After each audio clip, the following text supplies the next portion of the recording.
여러분 안녕하십니까? 문재인이 고발당했습니다. USB 사건 아시죠? 이걸로 여적죄로 경찰에 고발을 당했습니다. 우리 최수용 공작관과 이하상 변호사 등이 문재인이 김정은에게 넘긴 USB를 고발한 겁니다. 여적죄, 일반 이적죄, 그리고 간첩죄 등입니다. 김용현 전 국방장관의 변호를 맡고 있는 이하상 변호사, 그리고 공작관으로 잘 알려진 최수용 공작관, 문재인을 단죄하기 위해서 12일 경찰에 여적죄 등으로 고발했습니다. 고발인들은 문재인이가 2018년 4월 27일 김정은과 판문점 도보다리에서 만나서 대화를 나누면서 국가 기밀이 담긴 USB를 직접 건네준 이 행위, 이거는 형법 제93조 여적죄, 형법 제98조 1항 간첩죄, 2항 군사 기밀 누설죄, 형법 제99조 일반 이적죄를 범한 것이라면서 경찰에 고발장을 제출한 겁니다. 이 고발장 내용을 보면 말이죠, 문재인이 집권 기간 내내 사람 중심, 사람이 먼저다 이런 말을 했는데, 이 용어가 북한 사회주의 헌법 제3조와 8조에 나오는 용어라는 겁니다. 그러니까 문재인은 우리 헌법의 용어를 사용한 것이 아니라 북한 헌법의 용어를 사용한 겁니다. 그래서 문재인은 또 집권 기간 내내 사회주의를 사실상 관철시키기 위해서 자유민주주의에서 자유를 빼려고, 우리 헌법 전문에 나오는 자유민주주의에서 자유를 빼려고 지 알을 떨었죠. 이게 국민적 반발로 실패했는데, 그러자 USB를 적국의 우두머리 김정은에게 넘겨서 대한민국의 안보를 위태롭게 했다는 겁니다. 북한 사회주의 헌법 제3조는 말이죠, 이렇게 되어 있습니다. 조선민주주의 인민공화국은 사람 중심의 세계관이며 인민대중의 자주성을 실현하기 위한 혁명사상인 주체사상, 선군사상을 자기 활동의 지도적 지침으로 삼는다. 사람 중심 세계관이래. 아니, 북한이 사람 중심 맞습니까? 사람을 개돼지 취급하고 있는데, 개돼지 취급하면서도 말로만 이렇게 써놨습니다. 북한 사회주의 헌법 제8조를 보면 조선인민민주주의 인민공화국의 사회제도는 근로 인민대중이 모든 것의 주인으로 되고 있으며 사회 모든 것이 근로 인민대중을 위하여 복무하는 사람 중심의 사회제도이다. 참, 입에 침도 안 바르고 사람 중심, 사람 중심. 근데 이거가 문재인이가 갖다 쓴 용어야. 왜 사람이 먼저다, 사람 중심이다, 항상 그런 말 했잖아. 그러니까 북한의 이 사람 중심이라는 거를 문재인이가 갖다 쓴 건데, 문재인이가 얼마나 빨갛게 물든 놈인지를 알 수 있는 겁니다. 이번에 고발한 분들은 문재인이 김정은에게 넘긴 USB에는 국가기밀인 원자력 발전소 관련 내용이 포함된 한반도 신경제 구상이 담겼다. 여기에 원자력 발전소 관련 내용이 들어있다는 거예요.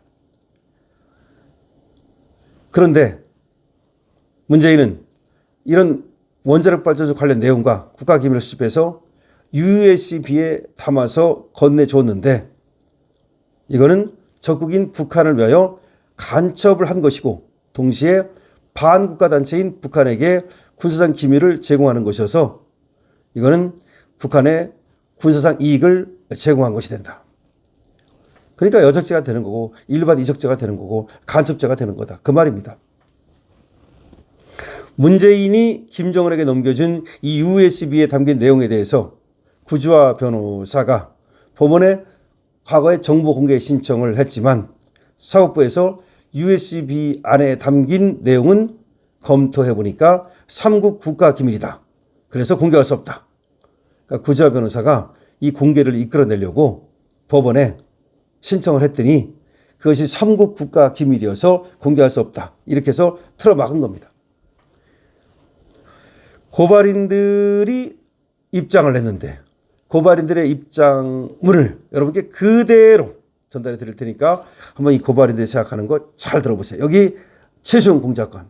이번에 말이죠. 국정원에서 오랜 동안 이 대공 그런 임무를 맡아왔기 때문에 어느 누구보다도 이 문재인이가 USB에 담아서 김정은한테 준 게 뭔지 이게 어떤 의미를 갖는지를 잘 알고 있죠.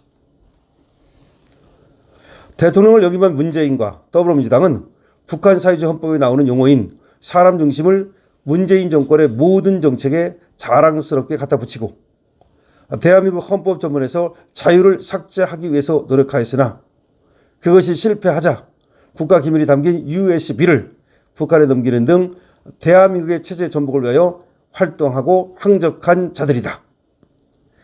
대통령 이재명은 경기도지사 시절 북한에 800만 불을 제공한 혐의로 미 재무부 및 국무부에 고발된 상태이고 공범인 이화영 전 경기도 부지사는 대법원에서 대북 송금의 혐의가 확정되어 현재 구속 수감되어 있다. 대통령 이재명은 또한 문재인과 마찬가지다 이거죠. 대북 송금 재판을 받아야 하나 재판을 받지 않고 있으며 오히려 윤석열 대통령과 김용현 장관 등 대한민국 강요들에게 내란죄 프레임을 씌우고 있다. 공직선거법 유죄취지 파기환송심 재판 일정도 권력을 남용하여 지연시키는 등 독재를 일삼고 있다. 간첩 혐의로 수사를 받아야 할 마땅한 자들이 윤석열 대통령과 김용현 장관 등 대한민국 강요들을 내란죄 프레임을 씌워 고발하고 수사를 지휘하는 행위 자체가 그게 내란죄이자 여적죄가 된다.